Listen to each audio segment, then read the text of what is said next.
Үштік сигнал қағидасы бұл ақпаратты деконструкциялауға арналған аналитикалық құрал. Ол ашық түрде хабарланған деректер, логикалық түрде шығарылатын қорытындылар және жүйелі түрде жоқ. Немесе әдейі басылып қалған ақпарат арасындағы алшақтықтарды анықтауға мүмкіндік береді.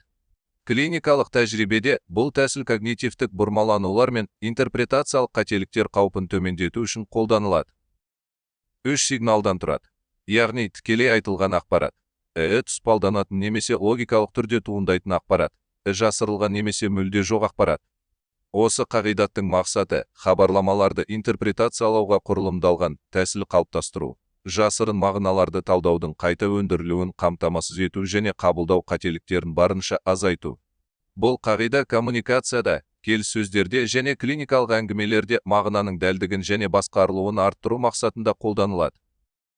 Яғни, тікелей айтылған ақпарат, бұл интерпретацияны қажет етпейтін, келесі сипаттамаларға ие фактілер, тікелей айтылған немесе құжатталған, формальды түрде расталған. Қосымша түсіндіруді талап етпейді. Мысал, пациент хабарлайды. Мұрынның бір жақты бітелуі бар, шырышты қанды бөліністер.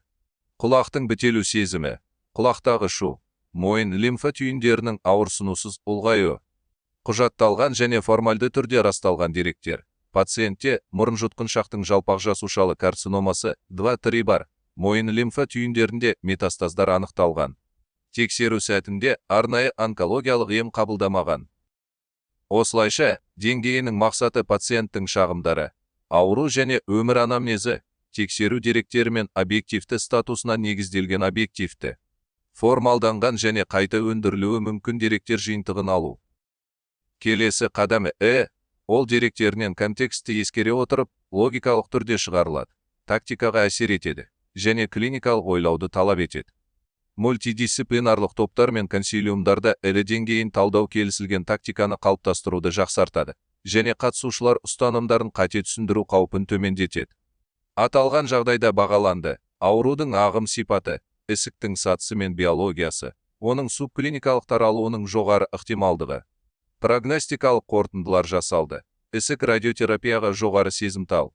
Тактикалық салдары цисплатинді радиосенсибилизатор ретінде қолдану мен конкомитантты химиосәулелік терапияның негізділігі. Сондай, ағы емге жауапты бағалау үшін вирустық ассоциацияны анықтау қажеттілігі. Бұл клиникалық тұрғыдан аса маңызды, бірақ ұсынылмаған ақпарат. Ол саналы немесе санасыз түрде тыс қалуы мүмкін және онсыз қорытынды потенциалды түрде бұрмаланады. Деңгейінің мақсаты болжамға және таңдалған тактиканың орындалуына әсер ететін кедергілерді алдын ала анықтау. Аталған жағдайда деңгейіне логикалық түрде өтетін аспектілер, зақымдану көлемінің мүмкін түрде жеткіліксіз бағалануы, сәулелік жоспарлау үшін мірт деректерінің болмауы.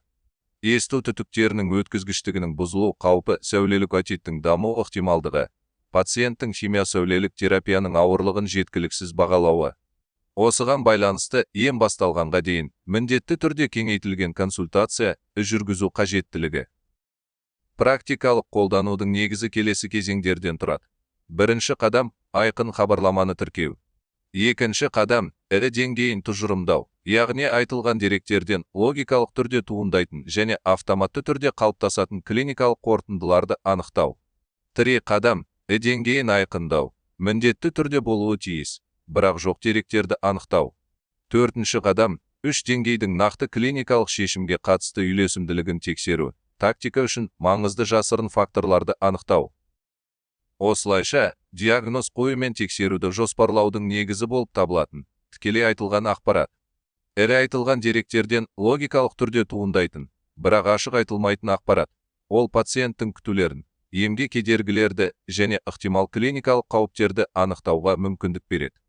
Жағдайға әсер ететін, бірақ пациент немесе мәтін саналы не санасыз түрде хабарламайтын ақпарат. Бұл сигналды бағалау жасырын диагноздарды, қорқыныштарды және басқа да маңызды факторларды анықтауға көмектеседі.